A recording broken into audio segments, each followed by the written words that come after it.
Hey folks, welcome to Last Week Above the 49th, where the only thing colder than the weather right now is Pierre Poilievre's handshake, and the only thing more confusing than the future of Canadian politics is the rules for offside in hockey. I'm Mark Adam, head dummy, and if you managed to watch last week's episode and understand it, reward yourself with a double-double. You might actually be qualified to run for office. Let's dive in this week.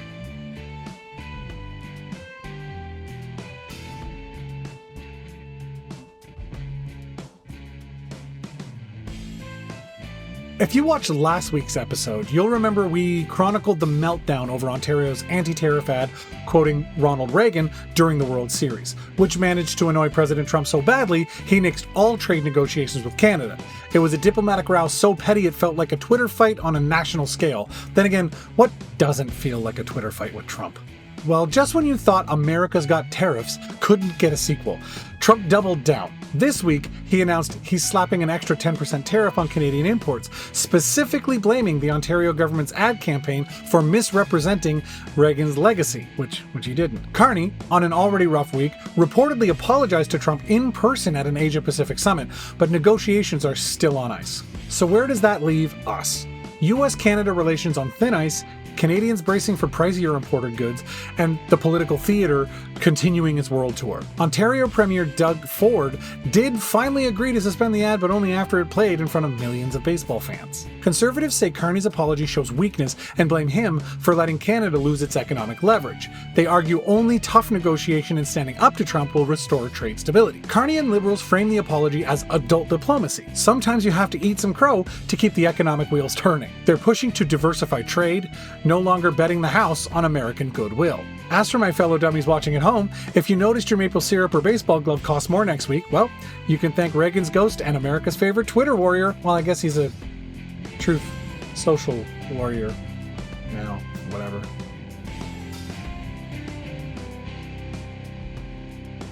If you ever felt Canadian citizenship was as clear as poutine gravy, welcome to 2025, where Parliament is again trying, and struggling, to fix one of the country's most bewildering paperwork problems. Bill C-3 is back on center stage, aiming to finally do right by lost Canadians, folks who should have been citizens but got left out due to gaps and quirks in past laws. Quick refresher. In 2009, Stephen Harper's Conservative government cut off automatic citizenship for second-generation children born abroad. That left thousands in limbo, especially families who'd lived, worked, and loved Canada, but happened to have a child or grandchild born outside the country. Now, after a 2023 court ruling, Parliament must pass new legislation fixing this or risk paperwork free-for-all, where thousands could suddenly qualify for citizenship overnight. So what's in Bill C-3? At its core, the bill removes the first-generation limit, lets parents with substantial Canadian connections pass citizenship to their kids, and introduces new checks: 3 years of Canadian residency, language tests, knowledge exams, and security screens for adults. Conservatives and the Bloc Québécois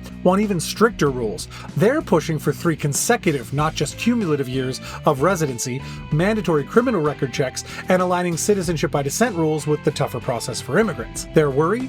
Kindness might override caution, leading to a wave of new citizens with only minimal ties to Canada. Canadian citizenship isn't just a convenience, it's a commitment, says one Conservative MP, before reminding everyone about the pressures already facing health and housing. Liberals and NDP say it's time for fairness and compassion. No more 2 classes of Canadians. They see the Conservative changes from 2009 as unnecessary barriers, separating families and punishing those affected by outdated rules. Restoring citizenship rights is, for them, a moral and legal must-do. NDP voices argue any process requiring lost Canadians to prove themselves is bureaucratic overkill, especially since we're talking about people who always thought of themselves as, well, Canadians. So, as Parliament debates, the stakes are huge.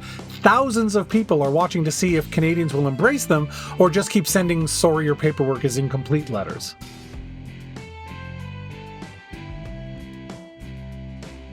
Danielle Smith, Alberta's answer to the British monarchy if Charles preferred radio talk shows and constitutional loopholes. In a display of regal impatience that would have made the actual Queen look subtle, Her Royal Highness the Queen of Canada invoked the Notwithstanding Clause to end Alberta's province-wide teacher strike. Let's set the scene. After a decisive 89.5% strike vote, 51,000 educators walked out, begging for smaller class sizes and salaries that didn't require them to moonlight as skip-the-dishes drivers. Smith's response? Slam down Bill 2.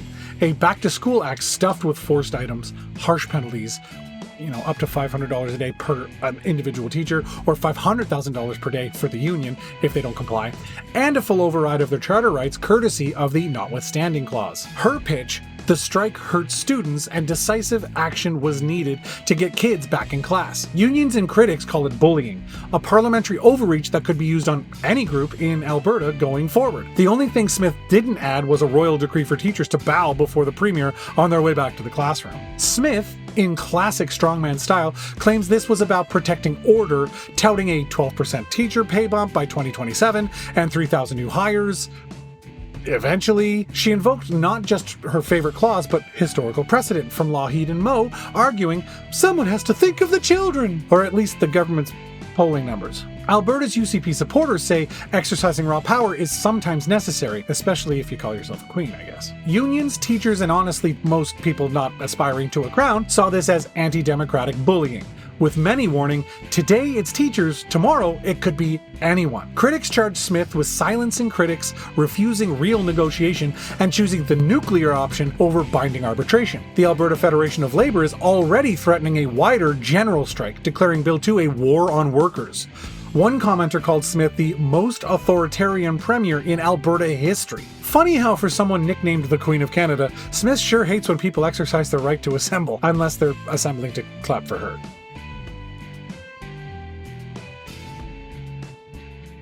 Canada's youth unemployment rate is spiking, 15% in September, the highest in years outside of the pandemic, and even worse in provinces like Alberta and BC. That means 1 in 7 Canadian teens and 20-somethings who want a job can't find one, even for minimum wage or part-time work. More saturated labor markets mean employers get flooded with applications and have fewer positions to fill, making it especially tough for newcomers and students to break in. Economists say the causes range from market volatility and population growth, especially through immigration, to weak demand in retail, hospitality, and tourism. It's last in, first out. Youth are hit first when hiring slows down, and it often takes years to recover. So what's being done? The federal government expanded the Canada Summer Jobs Program, adding thousands of seasonal jobs for young people, plus temporary boosts to student financial aid. Experts urge more skills training, apprenticeships, and matching post-secondary education with real labor market needs. It's rough out there, but if you're watching this as a young Canadian, know you're far from alone. Most politicians are debating how to fix it, while Gen Z's still debating how to pay for avocado toast and rent.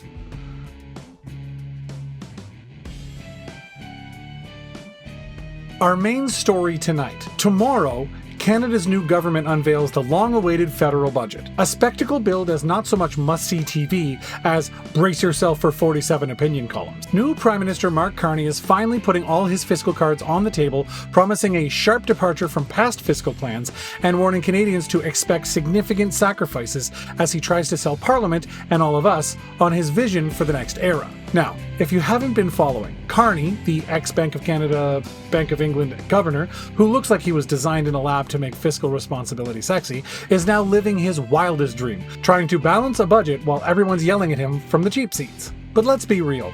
The major questions heading into the budget are simple. How deep will the cuts be? Who's going to feel them? And will anyone other than Mark Carney actually call them sacrifices without giggling? After all, when a budget promises discipline and investment, that's usually code for we'll cut their programs, invest in our priorities, and hope you don't notice the local Service Canada Centre is now Tim Hortons Express window. What is Carney actually proposing? Carney's government claims it'll bring discipline back to Canadian spending, balancing the day-to-day budget in 3 years, slashing operating costs, axing waste, but also putting big money into defence, housing, and a revamped national school food program. Oh, and the new Canada Strong Pass, because nothing says structural spending restraint like 5.5 million federal checks and discounted travel tickets. They've already cancelled the carbon tax for consumers, cut the GST for new home buyers, and are promising over $800 a year in grocery savings for families with school kids. These are the headline makers, but beneath it all lurks the expected pain. Up to $20 billion in spending cuts, impacting everything from government payroll to infrastructure grants. And the kicker? This is all happening in the shadow of a trade war with the US that's stomping through Canadian industries and a minority parliament poised to turn any misstep into an election call. Now, grab your popcorn. Over on the right, Pierre Poilievre has adopted a very specific number as his hill to die on. $42 billion.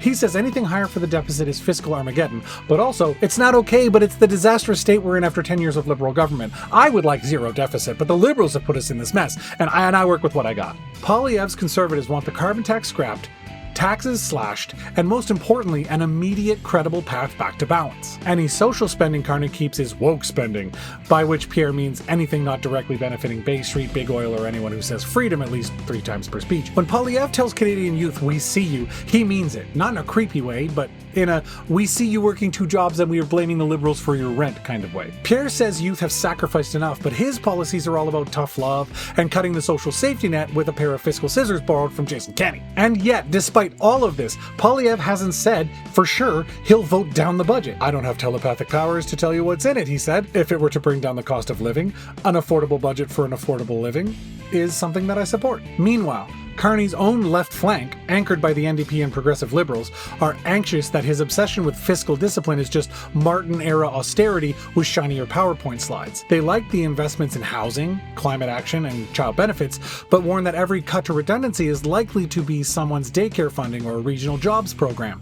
NDPers especially want any new investments matched with expanded public dental care, a real plan for affordable housing, and actual paid internships, not just promises to empower young Canadians. Carney is also juggling the reality of minority government. If he goes too far with the axe, he risks losing the NDP or even centrist Liberals, and without them, say hello to another election, because Parliament votes on this budget like it's a confidence test every year, not just November sweeps. So Carney's walking a tightrope, trying to convince Canadians that generational investments in defence, housing, and clean tech can coexist with permanent belt tightening on everything else, and that somehow no essential service will be noticeably worse, at least not until the next general election. Ultimately, tomorrow's budget will draw loud boos and wild applause, sometimes from the same people depending on which line item you read. One thing's for sure, whatever happens in Ottawa, Service Canada's social media intern is about to earn every penny of their $15 an hour contract. Well, the Blue Jays came this close to flipping the script. Game 7, 9th inning, Canada collectively forgot to breathe for about 17 minutes. In the end, heartbreak.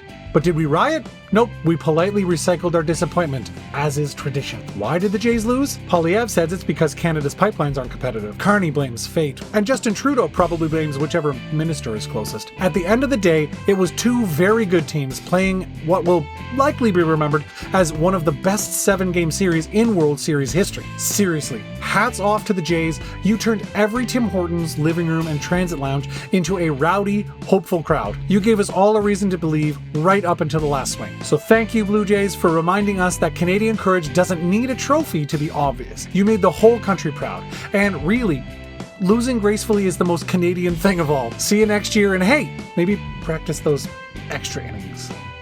And that's another wild week above the 49th. We saw budgets about to drop, politicians swinging for the fences, teachers haggling with a would-be monarch, and yes, the mighty Blue Jays falling just short but lifting a nation's spirit. Remember, in Canada, we may not always win, but we will always rally, cheer, and when it's finally over, offer a sincere good effort, but that goes for politicians, our teachers, and our baseball teams. I'm Mark Adam, your head dummy.